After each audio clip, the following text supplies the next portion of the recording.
We are live. Conrad Som, welcome to Office Hours. And hopefully, if I've improved at all from my knowledge of StreamYard, we are now live on LinkedIn,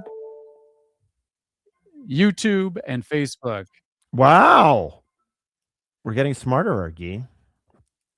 And I know that we are because I can hear the echo from the live stream in my other browser. So I'll close that. And maybe we will see if people show up. That's our next mission, is to get people to show up to these. Listen, if it's just me and you talking for an hour and we can call that work, I am winning. Absolutely. Not an hour. It's too much of us. Well, usually we do questions, and we have some questions, but let's start with some breaking news about LSAs. So I was wrong about this. I was wrong. True story.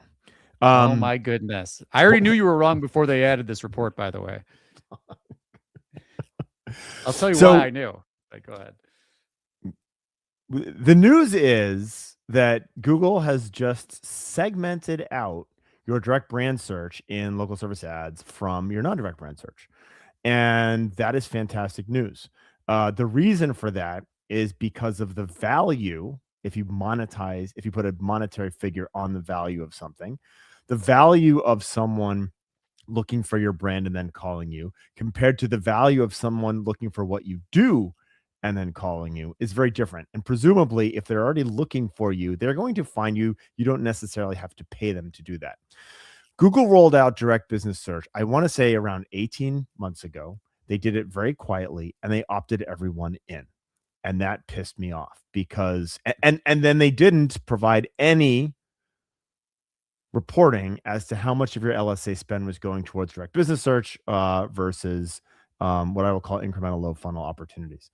And so like in pay-per-click, where you can segment out your brand campaigns versus your non-brand campaigns. And Guy and I have gone on and on and on ad nauseum about the importance of analyzing those differently because they have different objectives and very different economics. You couldn't do this with LSAs because they were munging all this data together. And so in the worst of all worlds, you end up paying Google a large amount per LSA lead for people who were already looking for you. And we didn't really have any insight into what those percentages were because they never really told us. They are now rolling out, and they haven't even announced this. I just saw it. A client sent me a screenshot. And so they're breaking this apart. And I've been saying for years now that Google has done nothing but take data away from digital marketing people, and now we're getting some back. So thank you, Mountain View. Yes, and I'm not thoroughly researched on this, but the couple anecdotal local service ads accounts that I spot checked for firms that are not doing offline brand building, and so that I think this represents the majority of firms out there. The percentage of local service ads charged leads that fall under the direct business category was tiny in my experience. Now, that's obviously going to be different. You look at Morgan & Morgan's local service ads, direct business, I bet you it's a lot higher. The other thing that you had mentioned that I always think is interesting is this idea, and we talk about it in pay-per-click too, is like, is it worth bidding on your firm's name?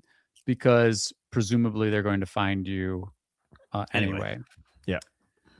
And I think that so first I would say that I think it's worth testing this because again, the question is that, well, let's just say that if someone clicks on an ad on your name in local services ads, or they fill out, or they become a lead in local services ads, we'll call that, let's just call it waste. Let's just assume that every time that someone clicks or becomes a lead because of a brand query, that it's complete waste.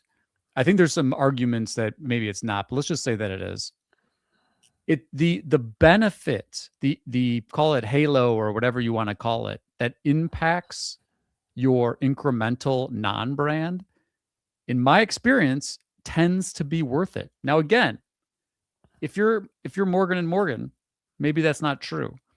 And I just got off the call with the Near Media guys and their latest round of research, and obviously it's proprietary, so I'm not going to dive in. But the thing that keeps coming back is that people don't know law firms, and so if it improves your visibility, if whether it's because they click on a branded ad and it increases your quality score, and so you pay less for a non-brand click, or it increases your visibility in LSAs for non-brand, you got to look at the economics of that. If the incremental waste cost is not as high as the incremental benefit to your visibility for the non-brand, it tends to still be worth it. So I think that changes depending on how strong your brand is. And I also 100%. Think you really have to look at the economics of this. I mean, we have multiple firms just in the PPC arena that are spending 5 figures monthly, right? And like on brand. On brand. Now, right? Let me ask you this, though. Let me ask you this. And I know because I've seen you present this. I know what you're going to say. Yeah. Well, maybe you don't, because this is just dawned on me. So, okay. Is there any chance that some of those brand queries are actually because Google's doing a close variant show? So like you're paying for a non-brand click, but the keyword showing brand? Because I'm thinking of that chart that you show. And I'm like, man, that's nuts. Well, and that's just our data. And we work really hard to avoid that, right? Right. And you do everything you can, but here's what you can't prevent. You can't prevent. So you're a car accident lawyer. You put in every negative of every lawyer out there. Yeah. But if Google matches a non-brand click to your brand, so it's a search on your brand, but it actually is, it's matching to the non-brand click is the non-brand search is matching to your brand as a click. Won't that show up in the reporting as a brand click when maybe it's not? I don't know. I haven't thought that whole way through. Well, no. If you do a really good job of segmenting out your campaigns, right? So you're like, you're like, we're only bidding on brand.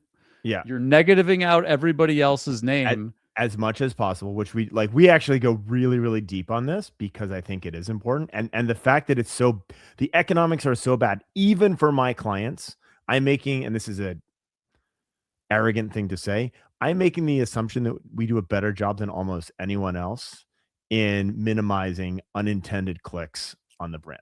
Waste. On our brand campaigns. I'm not saying that we nail all of it. There's no fucking way we're able to do that. But I am saying I think we do a better job than almost anybody. And I'm probably wrong about that, but call that up for what it is. We're still looking at in the pay-per-click world. And then I want to tie this back to the LSA thing. We're still looking at over $93 per brand lead, phone call, form. Yeah, it's mad.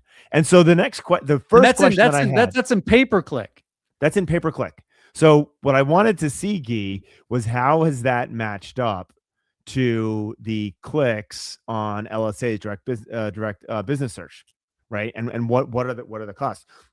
So it lines up the numbers that we're seeing out of, and this is again I've been looking at this for less than 24 hours, right? Yeah. And so my data set is very, very small. But for the firms that I've looked at, we're seeing cost per leads on direct brand search of over $100. They've been typically between $100 and $115. That is a very, very expensive spend. Now, the question, your question is the right one. Does just showing up, is that worth it from a brand awareness perspective? Because people really don't have brand awareness around legal. And is just showing up worth it? I think you could make the argument that is the case. Having said that, if the objective here is brand awareness, and probably not brand affinity, are there better ways that I could spend that $100 to build brand awareness than just paying for people already looking for me? And I think the answer to that starts to become yes, at some level of cost per lead that is north of $100. for Yeah, no, people I already think you're looking right for about it. that. I think you're right about that. The thing that I'm implying, the question that I'm implying is that if you have direct business search on, Yeah. and it increases your leads per impression, and you're feeding the Okay. machine a higher leads per impression number, does Google say, hey, this firm is taking a higher ratio of the number of times we show the ad to Yep. accepted leads? And that would only so that only matters if you're feeding it back through LSA. So if you're $100, I agree with you. I think there's a better ways to spend $100 somewhere else, Yeah. but they don't have the same impact on LSAs. But why not? Anyway, and why not? Yeah. Because remember, if my thesis is that Google shows you a higher percentage of the time, even in non-brand, based on the percentage of leads that it gets paid on per Got it. impression. Okay, so I think my point is, I think your leads per impression number, I think you can drive that up from a brand awareness perspective by spending that brand money elsewhere, even in LSAs. So I'll use my typical client as an example. Hold on. You go and you drive more brand awareness through whatever it is. More people are searching on your name, but you have direct business search turned off on LSAs. The machine is not reading that. Sorry, is your point? You can drive higher engagement from an algorithmic perspective in LSAs by essentially bidding on your brand, because people who are looking for a brand are going to convert at a higher rate. It's gonna turn, so it's gonna, if you compare total impressions, like, so LSA account wide, you compare impressions to number of leads with brand on, that ratio is going to be higher. So it's going to artificially inflate the leads per impression. And so Google's going to carry that across to non-brand. So I guess my point is, so by the way, this is an entirely theoretical. We can't. Yes, we can't this is back extremely any of this shit up. This is two. This is office hours. This is dude. You know what this hours. sounds like? This sounds like a bunch of people standing up in front of a conference that they've spent $30,000 to speak at to make themselves look smart. That's what this sounds like. So let's be very fucking clear. This is me and Guy kind of mental mathematics around how this might work. My counter to what you just said. So now, and with that caveat, there's no way that Google doesn't disambiguate those two things. I think Google wants to get paid. All right. That's great fun. If you want to come to a conference where people like us do this kind of thing, come to Nashville, August 11th through 13th. And then we promise we wouldn't. We will share data on what we pull out of direct business search in local service ads at Ontario Local Marketing Summit in Nashville. I don't know what the hell that data is going to be, but we will share that data. We'll have some very research-backed insights instead of Guy and Conrad pontificating about how Google works. Yeah, and again, my anecdote. Well, we'll wait until the summit, and then we'll talk about it. All right. What else? I had the privilege of talking to Jay Ruane's Criminal Mastermind group. Very savvy. They're very lucky to have Jay, by the way. Jay's very generous. Is he in New England? Yeah, he's in Connecticut. I should have stopped by and said hello. He asked me to stop by and say. I do these kind of whirlwind trips, and then everyone gets sad when I don't stop by and say. That's always how. That's and you I'm always because you posted on Facebook, and I'm always like Conrad out there getting after it. I'm always and then I blow it by not meeting up with Jay and some of my but you're there, friends. But we're talking about it, so it's so brand awareness. But they had a lot of great questions. The theme of the talk, which maybe you can answer some of these questions now, is at various stages, how do you protect yourself against an agency who's taking advantage of you? And it came out of this conversation. I think there was it was actually another nod to Ryan McKean's Best Era community on Slack, but it was a conversation that came out of that. And it was really, we were focused on the, I'm already in a bad relationship. How do I protect myself when I'm making the switch?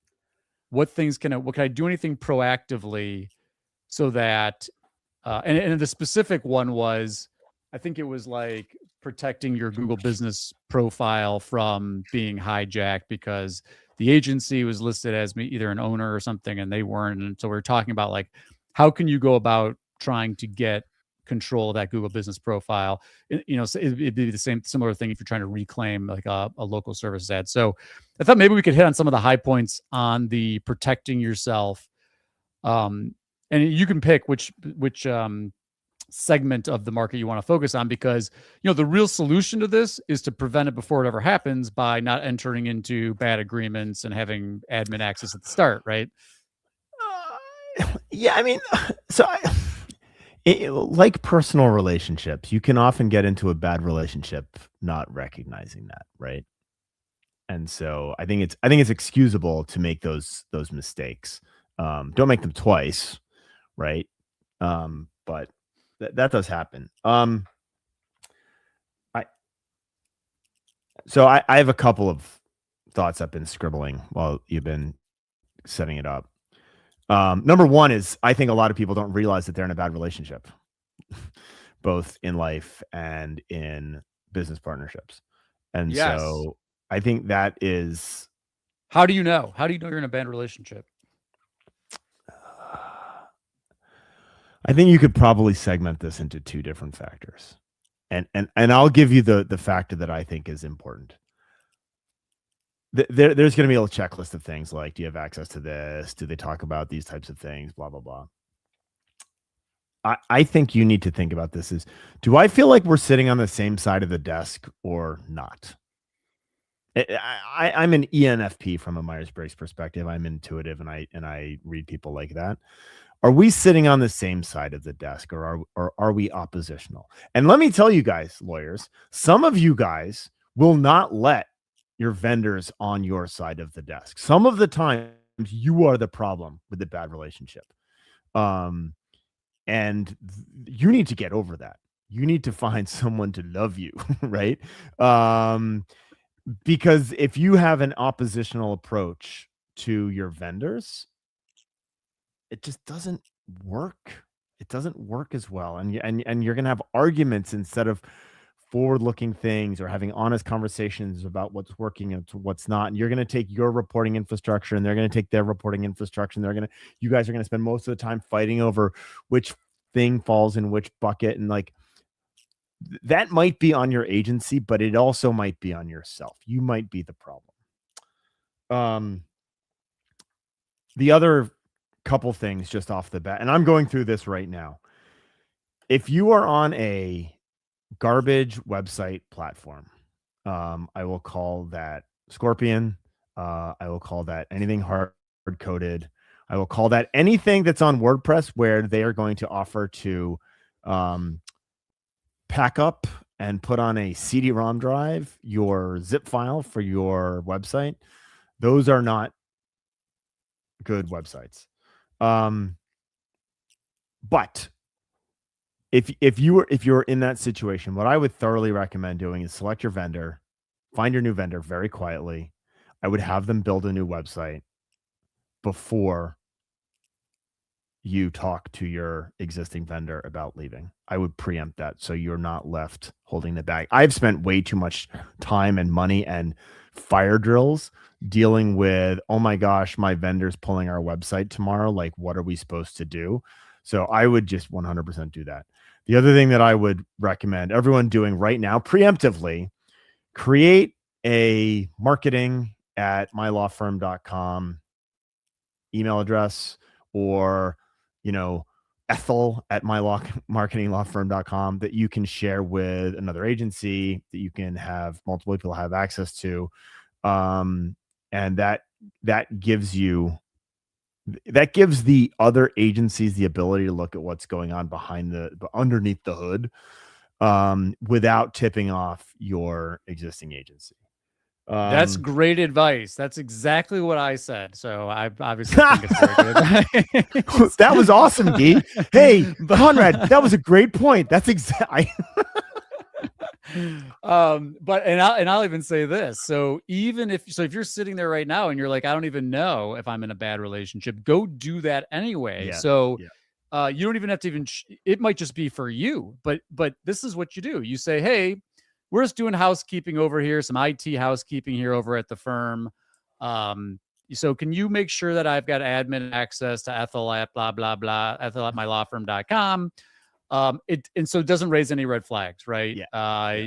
And then whether you, again, you might not even be ready to make a switch, but like you want to talk about protecting yourself, Do it now. right? Do it now. And as you mentioned, WordPress admin, Google Analytics admin, you're going to run into problems if they're like, oh, we can't. And so to bring it full circle, you will know if you are in a bad relationship if someone says, we can't give Ethel access because it's our account.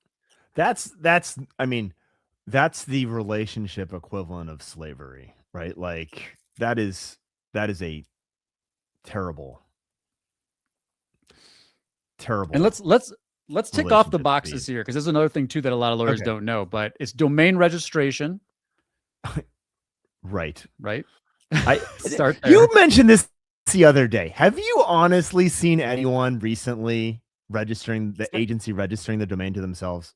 When you qualified with recently, I did not, but I do know that there are companies that their business practice was, and again, would you like to name any of them? No, but I would like to say that I even, you said recently, so it's been a long time. It's been a long time. But it was a regular, we knew when this company came, when a client from this former company came to us, we knew right off the bat, go get the domain registration, because as I talked to the people at this company, again, I know you're going to have a healthy dose of skepticism and cynicism about this, as would I, but I'm trying to be the shepherd. They would say, look, it was hard to get the lawyers to go register for it, and so we just registered it on their behalf.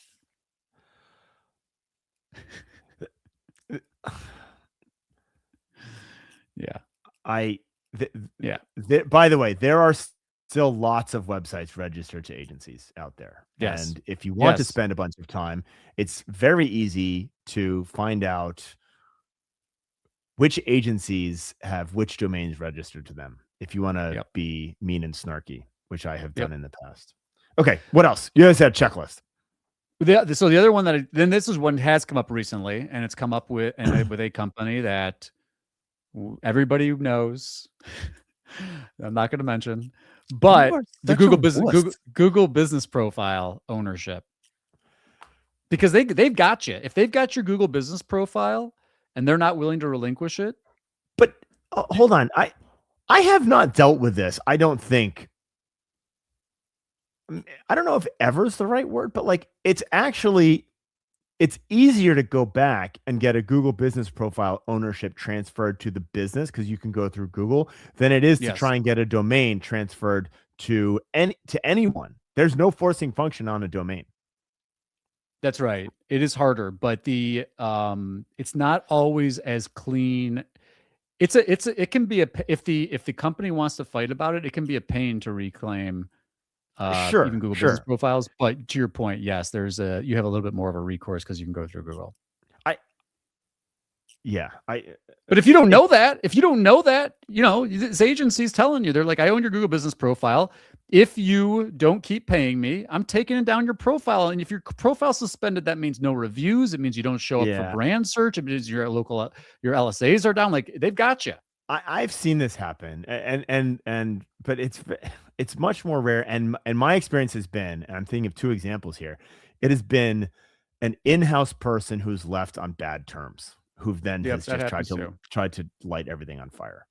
The one I'm thinking about was recent, and it was literally an agency.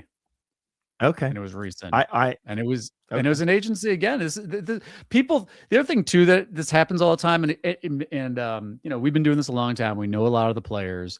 A lot of times, like the people that we know, and they tend to be more leadership people, they don't realize that this kind of stuff's going on at their own companies. Do you really want to open up that can of worms? Like, they might not know that their employees are vandalizing other Google business profiles. Well, I don't know anything about that. Yes. Give me another one. Give me another one that you got to own. Okay. So, this is my recommendation. I think this happens a lot with agencies, and I think it's natural. If you're not feeling like things are going well, I mentioned being intuitive about like when you have a problem in a bad relationship. I would welcome law firm to become a squeaky wheel for 3 months. Like, give them feedback. We don't get a lot of feedback, Guy. Law firms don't get a lot of feedback. We get the Google reviews. Those are kind of few and far between on the agency side, but like, because we have these long-term retainers, you're not delivering a lot of feedback. And you guys tend to not deliver feedback internally if you're managing an intake department. You're not great managers, and I'm broad brushstroke, so I apologize, but like, become a squeaky wheel and give them feedback and give them an opportunity to respond. They may not know that you think Joey, who is your account manager, is an idiot, right? They may not know that you don't care about impression count, or that you think their reporting is garbage or whatever. Like, they may not know that. Give them an opportunity to respond. This is a service business, and so everything that we do is based on service. And so there's the whole unreasonable hospitality thing. Like, give them an opportunity to be awesome and respond to your intuition that they're not doing a great job. Become that squeaky wheel, and give them time to respond. Like, I think that is fair. And I also don't think it's a great idea to jump from agency to, I mean, that's one of my red flags as an agency. Like, we've had 7 agencies in the last 4 years and they all sucked. Well, I don't want to be number 8, because I think sometimes the problem might be you. Well, yeah. Well, go ahead, because I'm going to put a pin in that. We'll come back to that. No, I mean, I'll stop yammering. My point is, give them feedback, be a squeaky wheel, and see what happens. Totally. This actually came up during this conversation too, because so much of the am I in a bad relationship, or not knowing whether you're in a bad relationship. And in fact, people, we get this. I'm sure you still get this. Hey, can you audit my website and tell me if my agency is doing a good job or not? And like, what that things will be $8,500, sir. And what do you look for and all this kind of stuff? And I'm like, look, we went through, like, we can crawl your site, we can run it through third-party tools, we can look at competitive linking root domain growth, we can look at average positions and blah blah blah, all this stuff. We can look at your if you give us access, we can look at Search Console data, and we can look at analytics data, and we can tell you what we think. But at the end of the day, what really matters is are you measuring wanted leads, consultations, and cases from organic in general, or by channel? And that's, to me, is like, that's the fix, because all this other stuff is just a proxy. It's a directional proxy for activity being done, but it actually doesn't speak to, how you're in a bad relationship is when you're like, you said this at the outset, either honestly, the fact that you're asking that question is part of the problem, because you should know, are we hitting the cost per client? Are we hitting the target number, wanted consultations? And again, it might not be month 1 of the engagement, but are we moving in the right direction? And so anyway, the reason I brought this up is because so many times the firms that are switching all the time, sometimes it's because, like, yeah, they've had a bad run. They've been with a bunch of really bad agencies. But a lot of times it's also because they're like, I actually just wrote about this today. They come to us and they say, I need clients tomorrow, and I want to do it through SEO. And I'm like, see, this is the whole problem. This is why you keep switching. Let me ask you this question. I think this is happening right now in a vacuum. You've seen this. The data supports this. Google Business Profile volume down. We talked about that on the latest pod. SEO getting kicked around, volume down. I think there are a lot of law firms right now questioning whether or not they have a good SEO agency because they're Right. seeing the results. And so I think there is an exogenous factor that most of you are not considering when you are thinking about your marketing performance. And then there's the obvious solution, which is going to come across as extraordinarily self-serving from Conrad. But that's what we're here for. Right. Most of you are not taking into account the greater context of how the technical platform, the SERPs, are changing and evolving, and you are looking. Let me put this differently. Your SEO performance may be down by 10%, and you are outperforming everyone in the market because your agency is really great. Right. The missing context in this is very obvious.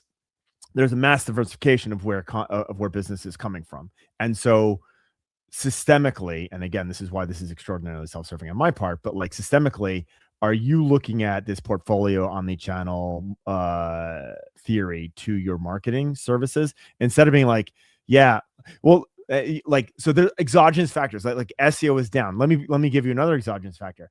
Pay-per-click rates are going up, right? They're going up not because your agency sucks, it's because everyone's playing the game, right? Or LSAs don't work like they used to. That's because like the exogenous factor of everyone jumping in the game is what has changed. It's not necessarily your agency. And so I think you need to have an awareness, and ideally this is coming from your agency, but have an awareness of the changing environment in which, and this is changing rapidly right now, in which the world is operating when you're evaluating your agency.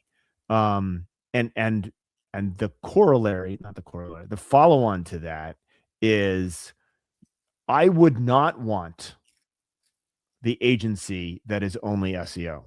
I would not want the agency that is only pay-per-click.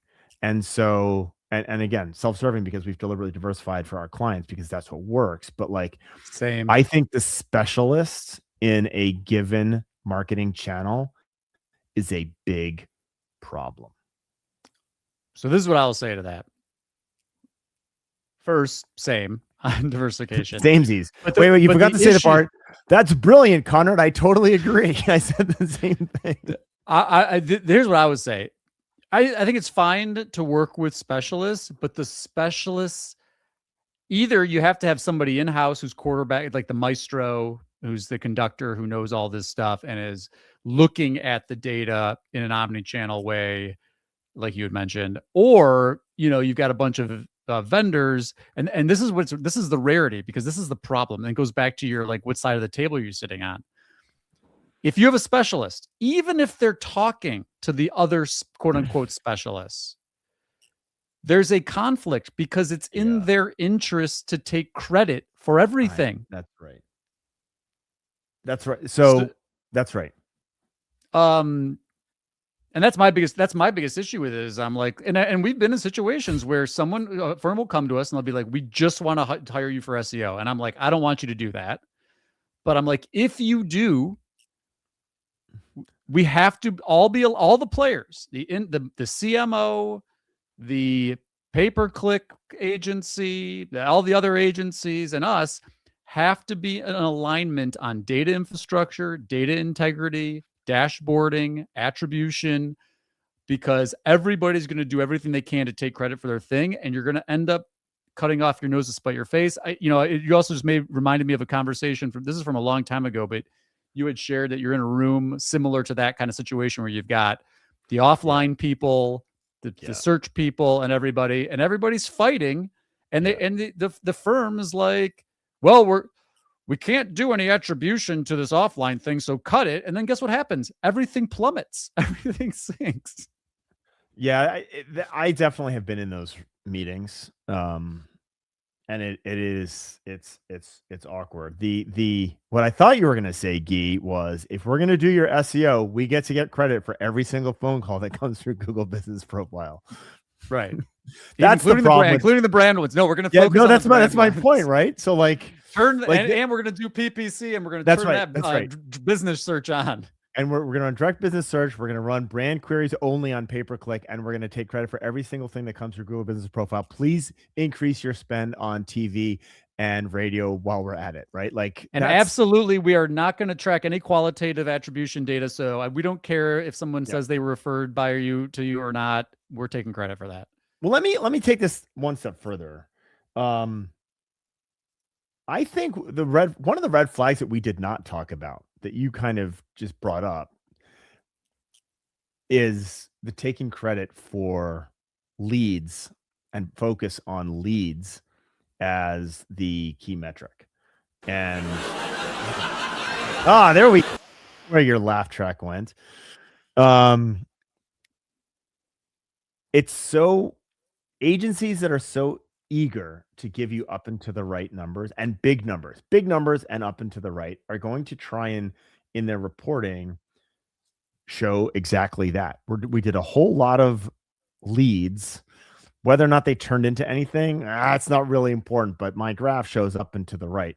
And so if you end up arguing with your agency over whether or not the leads are good, your agency is probably coming from an up and to the right, big numbers perspective, as opposed to like, is this actually working? And I would want, as a law firm, I would want agencies that are call out those good leads, right? Or the bad leads, or even more importantly, what are the good leads that went nowhere? That's the road to nowhere leads to me. What are the good leads that came in that went nowhere? And so for an agency to understand that phone call, form fill, text, or chat, yes, all could be viewed as leads. What are we doing with that? How do we actually qualify that? You and I talk about consultations like as a next step, but there are other elements to this. Agencies like big numbers and up and to the right. And I think if that is if you have those conversations, your monthly or quarterly reviews, assuming you have a monthly or quarterly review where the agency is showing you up and to the right and you're like, and you should see how many cases we didn't sign last month. That's kind of indicative of this problem. No, 100%. And kind of two follow-up points on all this is one, to your point with the macros changes that are going on in platform, especially on Google, the agencies that have trained clients on traffic or rankings, they're the ones that are going to have the hardest time because, and you can see it in the chatter in all these private groups are like, is everybody else's traffic down? It's like, yeah, everybody's traffic's down. And if you don't have anything beyond traffic or rankings to report on, you're kind of screwed. Yeah. And then the second thing is, and this is implicit in the millions of conversations that we've had, but get people, whatever context it's going to be, share your intake, talk to your agency people about what's going on in intake, play the calls, because here's the thing, that's going to tell you everything you need to know. Agencies like, you got 41 qualified leads. All right, well, let's listen to call transcripts. Nope, that wasn't a qualified lead. Or yeah, that was a qualified lead, and we totally botched the intake. That's what I would like. I'll say this. I would like Mockingbird to do more of that, where we're like, listen, here was this great inbound. You dropped $142 for this click, and you fumbled the ball. And that I mean, if you want to find an agency that's really on your side, that's what you're talking about, right? Because that's what they really, really care about is making sure that you don't fumble. All of the money that you spend on all this marketing to fumble on intake, that means that your agency is living in your reporting. And if you're not inviting your agency into your reporting, you are probably not sitting on the same side of the desk. Conversely, if your agency sends you their report and tells you how great they're doing, and your reporting doesn't match up with that, you're not sitting on the same side of the desk, just definitionally, right? I want more of that, more of the agencies looking for like what happened, why when someone filled out, Jeff filled out this form and it took us 4 days to get back to the client. What, and you know what? Jeff didn't hire you guys, and I did all this work for you, and now I'm annoyed at you. That would be amazing. Yep, that's my favorite CRM status is qualified but lost. went with another firm for whatever reason. Like, understand that it informs your marketing positioning. It understands your competitive positioning. It informs what should be in your ad copy, in your social creative, because that's what they're telling you what matters to them. It's also a mindset orientation, Guy, right? So like we like showing success. We're agencies. We want to grow. Like our whole orientation and business owners orientation. I get this double because I'm a business owner, agency business owner. We want to see growth and success. Harlan Schillinger often talks about this. Talk about the things that you didn't get. Like I would love to have an agency focus on what happened to this lead? What happened to that? Why didn't we follow up on this? What are the holes? What are the things we're missing as opposed to like the cheerleader part? 100%. Well, you got anything else you want to talk about with the people today? No, I think, Guy, this was such a good time. I think we need to make this. We might just take this audio recording and put it on the pod. This is really good. Well, maybe if you are a subscriber, if you're not a subscriber and you just happen to be scrolling through the feeds and you saw this, please do subscribe, and please do join Conrad and I, not next week because I'll be on vacation, but most of the Thursdays at 1 p.m. Eastern time for Lunch Hour Legal Marketing office hours. And we would love to see you in Nashville in August. Early bird tickets. I think, Conrad, you mentioned this today.